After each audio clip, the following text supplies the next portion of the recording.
Today at Investigate TV Plus, survival plan. She laid on the turf and her body went rigid. You could just tell something was wrong. Sudden cardiac arrest in young athletes is a rare and terrifying emergency, but doctors say the chances of pulling through are significantly higher if a school is prepared.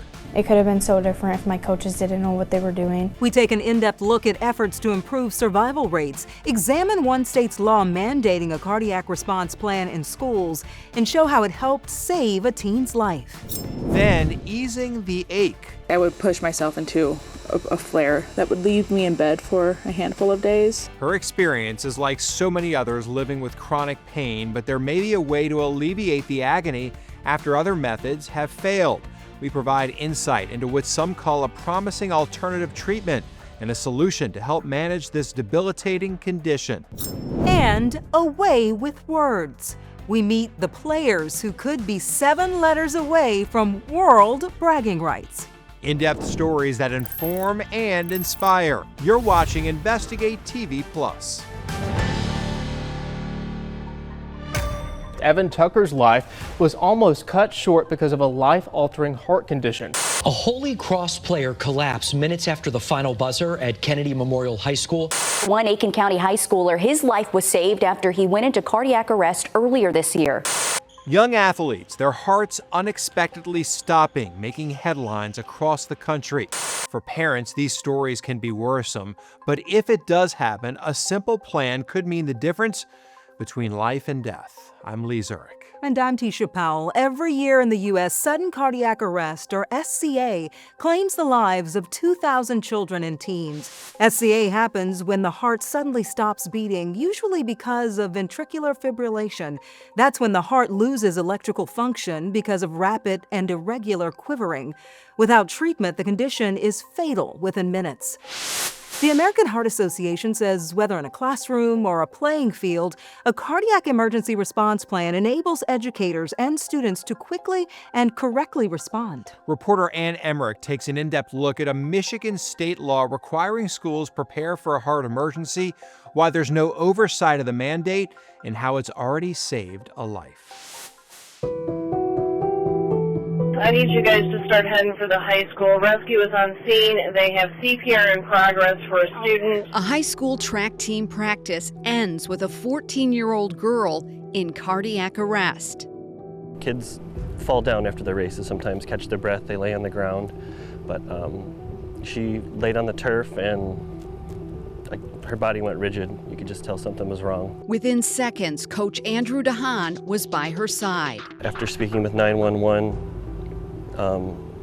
I felt like her pulse was going away. Another coach ran to the nearby concession stand to get an automated external defibrillator, or AED. I started CPR as he ran away.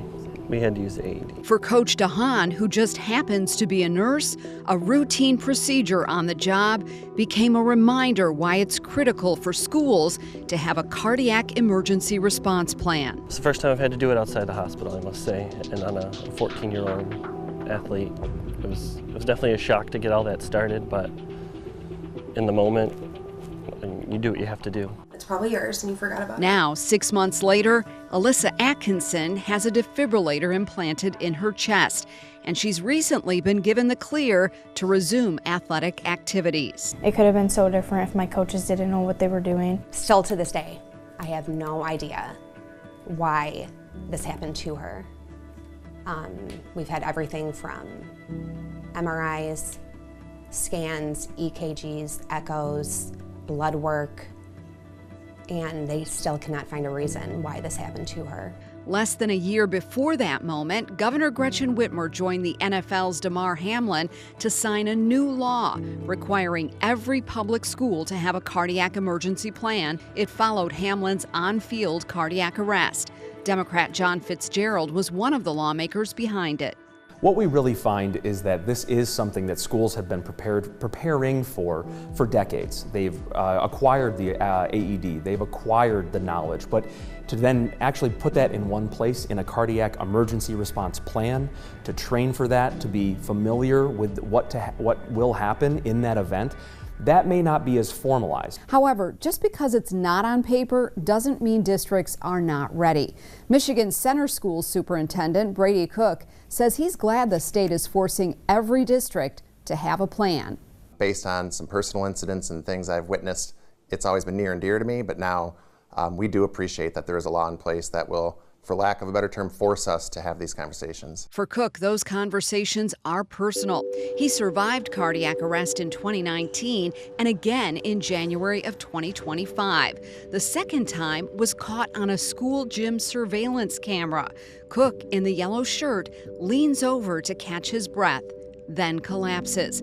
Within seconds, the men around him put a cardiac emergency response plan into action. Within seconds, they called an ambulance, they grabbed an AED, and they administered CPR. And then when I came to, I ended up getting 7 shocks, and it got me back in rhythm and little hospital stay, and I'm good to go. The shocks came from a defibrillator implanted in his side. If it failed, one of the men had already retrieved an AED from just outside the gym. A very common thing is when someone goes down, a lot of people think it's a seizure, or they think the person passed out or something, not knowing that potentially the heart has stopped and oxygen is not getting to the brain. So the education that's a little more present now is that you need to respond as if it is a cardiac event, and you need to act quickly, because literally every second you don't, the potential for a bad outcome gets worse. That urgency is what Michigan's My Heart Safe School program has pushed since 2013, honoring nearly 1,000 schools for cardiac safety. With many schools already prepared, the Education Department will not be enforcing the new law. It's strictly an honor system. What we really find and expect is that schools will be able to take this information, adhere to it, because in the event of an accident, this is something that would probably be scrutinized. That's why having a plan in place matters. And in Allen Park, they've taken that lesson to heart. After my accident, they had the whole school just learn about it. Our Faculty, the staff. yeah, just teach them. And she's been amazing. Watching her recover from this, I almost take inspiration in her.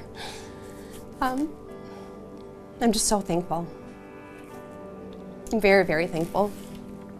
I've been coaching on and off for 18 years, and this is the first event like this we've ever had, and I'm thankful it was there. While there is no federal law mandating cardiac emergency response plans, more than a dozen states, along with Michigan, have passed laws requiring them. Other states have laws specifically focused on AED placement and training for youth athletics, or have other emergency measures to address sudden cardiac arrest in schools. The American Heart Association says in schools with AEDs, approximately 70% of children survive cardiac arrest, 7 times the overall survival rate for children. In Lansing, Michigan, I'm Ann Emmerich. When you look at cardiac arrests that happen outside a hospital, data shows more than 73% take place at home, 16% in public settings, and 10% in nursing homes. Yet bystander CPR is administered in fewer than half of those cases. And that's why the American Heart Association thinks every young person in this country should undergo CPR training in high school. And by having it be part of the curriculum and part of the requirements, in a school environment, it really assures that at any point, if any of us suffer sudden cardiac arrest, there'll be somebody in our community, somebody around us that will have had CPR training. As the Heart Association's Senior Vice President for Field Advocacy, Jill Birnbaum, and her team are trying to get all 50 states to pass legislation making it a graduation requirement for students. For a group of high school football players in Oregon, their classroom knowledge was put to a real-world test. Still ahead, the first day of practice nearly became their coach's last. We flipped him over, and after a few seconds, he just went silent.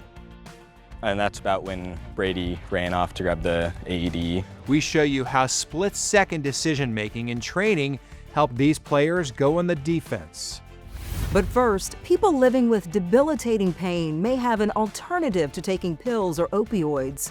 We take an in-depth look at ketamine infusion, the barriers some patients face, and a possible option that may make relief more accessible.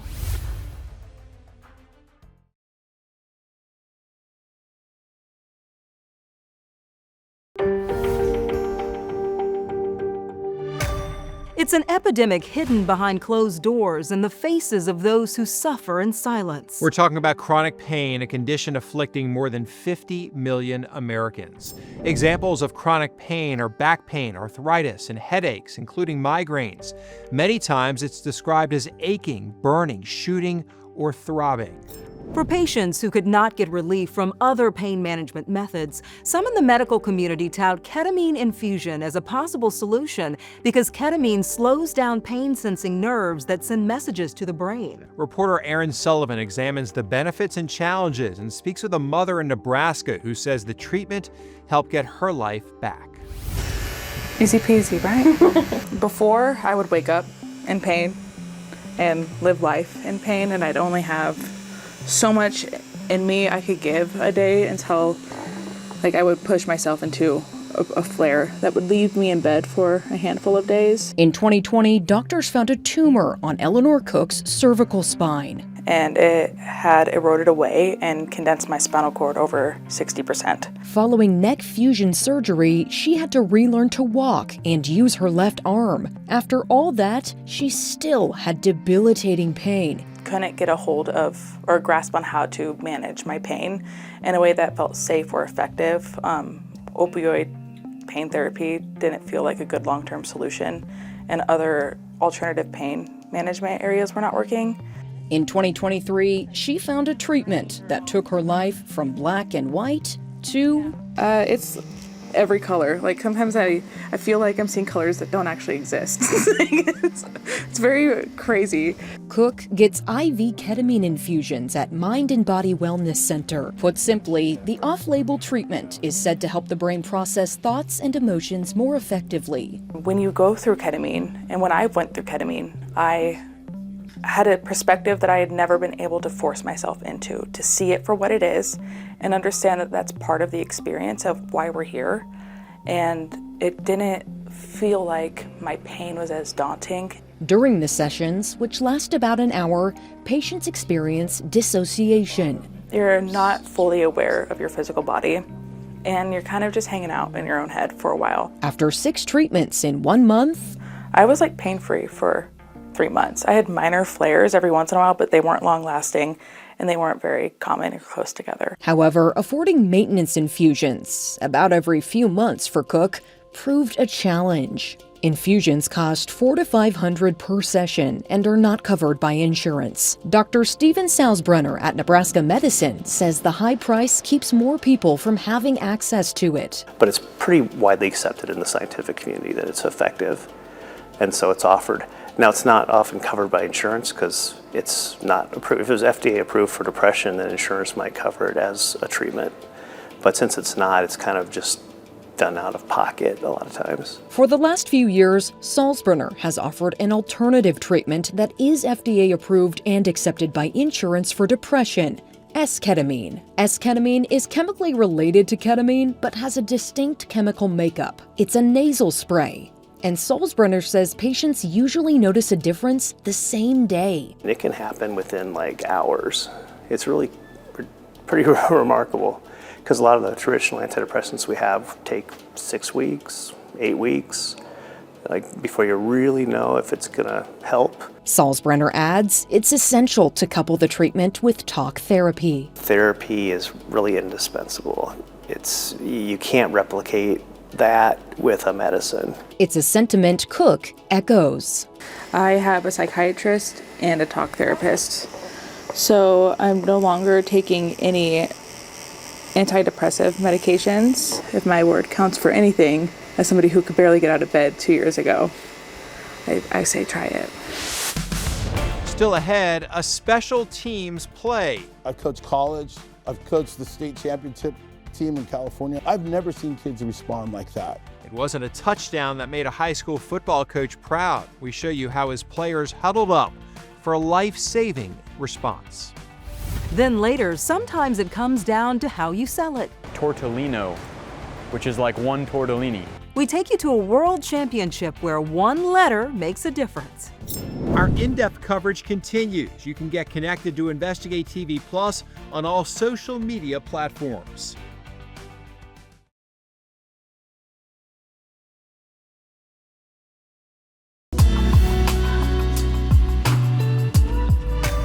Football is filled with X's and O's, but 3 other letters became a game changer for a high school coach in Oregon who collapsed on the field. Reporter Ward Jollis reveals how his team went from players to heroes. Down. Set. Go. In football, seconds matter. There it is. Just ask Nestucca Valley quarterback Brady Herleman. It's kind of like a captain. You got to see every position on the field, know what everyone's going through. You got to kind of have the right mindset. He gets a lot of tips from his dad, one of the coaches, and his brand new offensive coordinator, Frank Alsasser. Red Viper. Yeah, let's go back to Spread Viper. A hotbed of energy. Watch out, I'm mic'd up, fellas. You'd never guess Nothing better than watch the big guy go. that just 4 weeks before, Alsasser almost had his last night on the field on his first day of practice. We'd finished the dynamic warm-up, and I was just starting to set up the offense and explain the positions, and then I said, oh, coach is a little lightheaded, and then I went down on the turf. Next thing I knew, I kind of was just in the spot. I had to try to do something to help him because I knew something wasn't right. Alsasser had a massive heart attack. Brady, his dad, and others had to act fast. Me and another teammate, Zeth Chapin, immediately we were taking turns on chest compressions. We flipped him over, and after a few seconds, he just went silent. And that's about when Brady ran off to grab the AED. That's right, an AED, or Automated External Defibrillator, used to bring someone back if their heart has stopped. Brady and his teammates learned how to use it in health class. Brady got the AED out of the gym. We kind of just met in the middle, and then I started doing chest compressions while he hooked the AED on. Automatic defibrillator. Attach defib pads to patient's bare chest. Head coach Mike Ward said he couldn't believe his own eyes. I've been coaching for 20 years. I've coached college. I've coached the state championship team in California. I was on the staff there. And I've never seen kids respond like that. Miraculously, Alsasser survived. Paramedics said the actions of the players and coaches saved his life. I woke up the next day at Emmanuel Hospital with a ventilator down my throat and a bunch of my family and friends around me. Go! Then, just 3 weeks and a triple bypass later, Oh yeah, that's 6 points. Alsasser shocked everyone by coming back to practice again. On the ball, same guys. When I walked up onto the field, the track here, he was standing here, was like, it was, I don't know, I kind of, it's hard to describe, standing here just like nothing ever happened. Put it on him. Ah, that's all right. I almost thought he was going to shed a tear a little bit, but he was kind of emotional, just telling me, thanking me how much for what I did. Set your feet. There you go. Turn it up. Good, good. Without these guys being in action and doing what they did, I wouldn't have had much chance, or had a heart attack somewhere else. This is where I was meant to be. Down. Sit. In football, seconds matter. Go. But sometimes seconds matter elsewhere too. Check responsiveness. Call for help. And while these 3 boys didn't win a football game that day, they did save a life. And in the end, that was better. Let's go, hustle. The human spirit runs very deep in Nestucca Valley. This is a really a good place on the planet, and the kids here are special.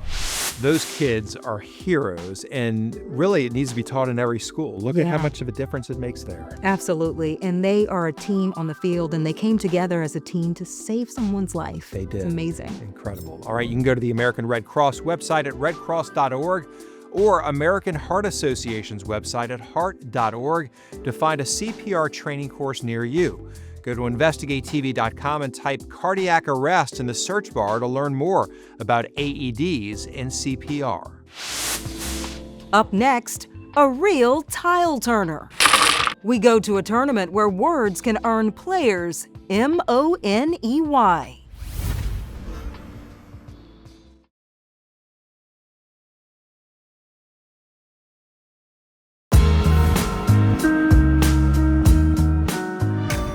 Zonular, Grodier, Scrofula. So what do these words have in common? They are all notable words in Scrabble history, played by the winner of the 2018 World Scrabble Championship. In St. Louis, the World Cup of Scrabble puts players' skills in vocabulary, spelling, and strategy to the test. Reporter Steve Harris spells out a competitive twist to a classic word game. One little letter can make a really big difference. For example, take the L out of World Cup And you've got one of the most important tournaments of the year. in the Scrabble world, that is. We are playing 31 games of Scrabble in the heart of St. Louis, Missouri. It is the Word Cup. And you are ready to start playing. Wordsmiths from around the world face off at Union Station for 4.5 days of competitive play. And they don't just dabble in Scrabble. We're taking it to the next level. Glad you asked. It's got drama, excitement. I love it. The tournament feel is really exciting. There's kind of a different kind of adrenaline. You have to use your knowledge base to find the best words. For some, the best word is money. I think our top prize is a little over $6,000 for the top winner. For others, it's a different and longer word. I think the thing I like the most is the good friends that I've made. Mariah met her significant other playing Scrabble. It's a great way to meet really nice guys who are pretty smart too. You almost have to be. I mean, there's some pretty big words out there. Neo-colonial, and I extended it to neo-colonialists. So it's a 15-letter word. I played Inevitables once, 11-letter word. Tortellino, which is like one tortellini. All right, I gotta double check that. That looks like he was right. But Jackson is the 3-time defending champion here. The perfect guy to ask for advice if you'd like to play at this level. You got to memorize the whole dictionary over many years. You got to practice every day, and you got to have a ton of stamina. He lost me at memorize the whole dictionary. I think I'll just keep playing for fun. And that's it for us on Investigate TV Plus. I'm T. Chappelle. And I'm Lee Zurich. Thanks for watching.